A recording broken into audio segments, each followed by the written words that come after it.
बहुत समय पहले की बात है। ढोलकपुर गांव में नेहा अपने माता पिता के साथ एक बहुत बड़े घर में रहती थी। नेहा की माँ लक्ष्मी एक कॉलेज की प्रोफेसर थी, जबकि नेहा के पिताजी राजेश एक बिजनेसमैन था। उसके शहर में एक बहुत बड़ी फैक्ट्री थी। सब कुछ बहुत अच्छा चल रहा था। नेहा भी समय से तैयार होकर रोजाना स्कूल जाया करती थी। नेहा पढ़ने लिखने में बहुत होशियार थी। वह अपनी कक्षा में प्रतिवर्ष प्रथम आती थी। माँ, पिताजी, आपको तो याद ही होगा ना, मेरा जन्मदिन आने वाला है। मेरे पास इस समय कोई अच्छी ड्रेस नहीं है।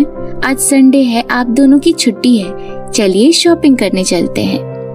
क्यों नहीं मेरी प्यारी बेटी, तुम दोनों जल्दी से तैयार हो जाओ, मैं गाड़ी निकालता हूँ।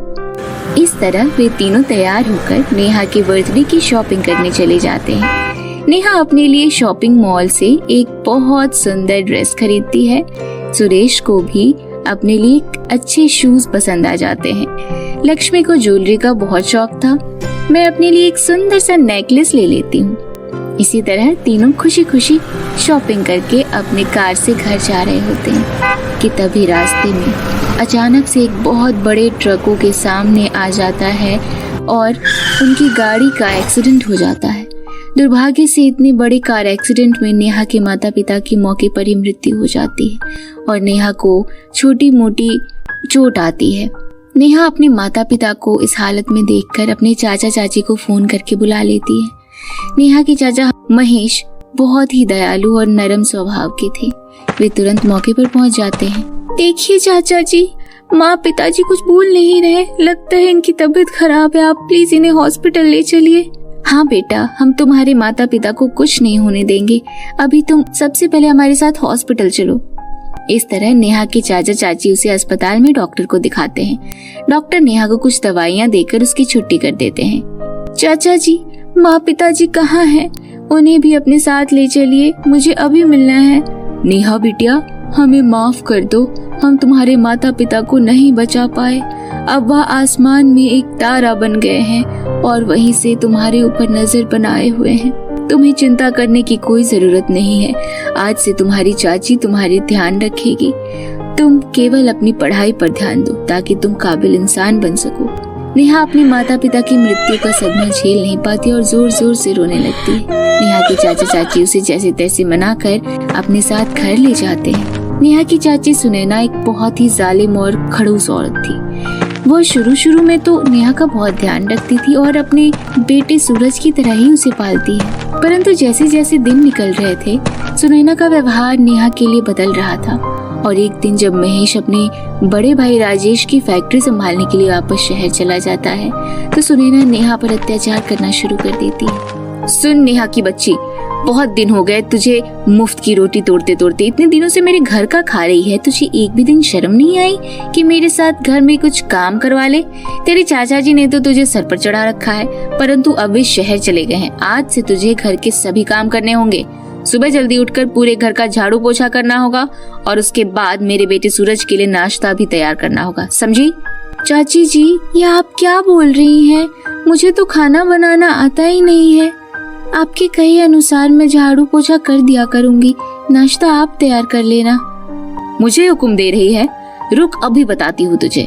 इतना कहकर सुनैना नेहा के गाल पर एक चाटा जड़ देती है। इतना काफी है या और पिटेगी? ठीक है चाची जी, मैं जैसे तैसे सभी काम कर लूंगी। और उस दिन से नेहा की चाची सुनैना ने नेहा का स्कूल छुड़वा दिया और उससे घर के काम करवाने लगी। अब उसका जितना मन करता था उतना उस पर अत्याचार करती थी। सुबह से शाम तक घर के काम करवाती थी और अंत में खुद खाना खाने के बाद बचा कुचा खाना खाने को दे देती थी।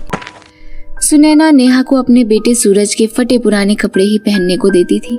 बेचारी नेहा पढ़ना चाहती थी, कुछ बनना चाहती थी, परंतु उसकी चाची सुनैना ने उसके सभी सपनों पर पानी फेर दिया था। एक दिन नेहा को उठने में जरा देर हो जाती है क्योंकि नेहा की तबीयत बहुत खराब हो जाती है और उसका शरीर बुखार से कांप रहा था। तभी उसकी चाची उसको ढूंढते हुए उसके कमरे में आती है। ओहो, महारानी यहाँ चैन की नींद ले रही है और वहाँ मेरा बेटा नाश्ते के टेबल पर बिना नाश्ता किए बैठा हुआ है। मुझे लगा तू आज जल्दी कुएं से पानी भरने चली गई होगी, परंतु तू तो यहाँ लेटे लेटे आराम फरमा रही है। पूरे दिन आराम ही करना है। मैंने तुझसे क्या कहा था? तो इस घर में सिर्फ तब तक रह सकती है जब तक तू मेरे घर के सभी काम करे। क्या तुझे पता नहीं कितनी महंगाई हो गई है? मैं तुझे मुफ्त के एक रोटी भी तोड़ने नहीं दूंगी। माँ मुझे माफ कर दीजिए, मुझे सब याद है। वो कल रात ढेर सारे कपड़े धोने की वजह से मेरी तबीयत ज्यादा खराब हो गई है और मेरे शरीर बुखार से कांप रहे हैं। चाची जी मुझे दवाई दे दीजिए, मैं दवाई खाकर थोड़ा आराम कर लूंगी और जैसे ही मुझे सुकून मिलेगा मैं घर के सभी काम कर दूंगी।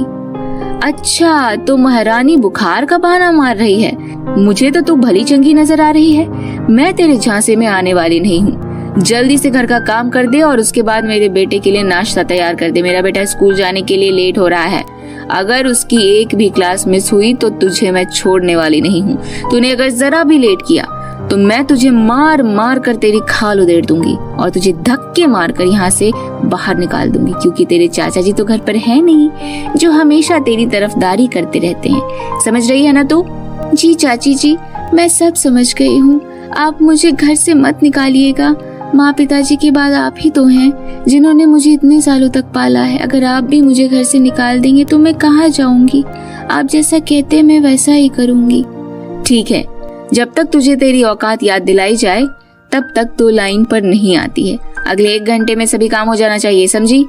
इस तरह सुनैना नेहा को धमका कर वहाँ से चली जाती है। बेचारी नेहा बीमार हालत में ही जैसे तैसे करके सभी काम करती है, क्योंकि अगर वह ऐसा नहीं करेगी तो उसकी चाची उसे मार मार कर घर से बाहर निकाल देती। नेहा जैसे तैसे किचन में जाकर नाश्ता तैयार कर देती है और बीमार हालत में अपने कमरे में वापस चली जाती है। नेहा जैसे ही अपने बेड की तरफ जा रही होती है कि उसे चक्कर आ जाता है और वह जमीन पर गिर जाती है। वहीं दूसरी तरफ सुनैना चैन की नींद ले रही होती है। सुनैना की इस हरकत की वजह से नेहा की सगी माँ लक्ष्मी उसके सामने प्रकट हो जाती है। सुनो सुनैना, मैं बहुत दिनों से देख रही हूँ तुम मेरी बेटी पर दिन रात अत्याचार कर रही हो। मैं तुम्हें अंतिम बार चेतावनी देने आई हूँ। अगर तुमने मेरी बेटी पर अत्याचार करने बंद नहीं किए तो मैं तेरे बेटे सूरज को जिंदा छोड़ूंगी नहीं, समझी? इतना कहकर लक्ष्मी वहाँ से गायब हो जाती है। थोड़ी देर बाद जब सुनैना की नींद खुलती है तो उसे लक्ष्मी की कही बातें याद आती है और वह डर के मारे नेहा के कमरे में जाकर उससे माफी मांगने लग जाती है। वह देखती है कि ना तो बेहोश हालत में जमीन पर पड़ी हुई है। यह देख सुनैना जल्दी से नेहा को अस्पताल में भर्ती कर देती है और थोड़ी देर बाद जब नेहा को होश आता है तो सुनैना उससे अपने किए पर माफी मांगती है। नेहा बहुत ही दयालु और नेक दिल की लड़की थी। वह अपनी चाची जी को माफ कर देती है और इस तरह उस दिन के बाद नेहा वापस से स्कूल जाना शुरू कर देती है और अपनी चाची के साथ हंसी खुशी रहने लगती है।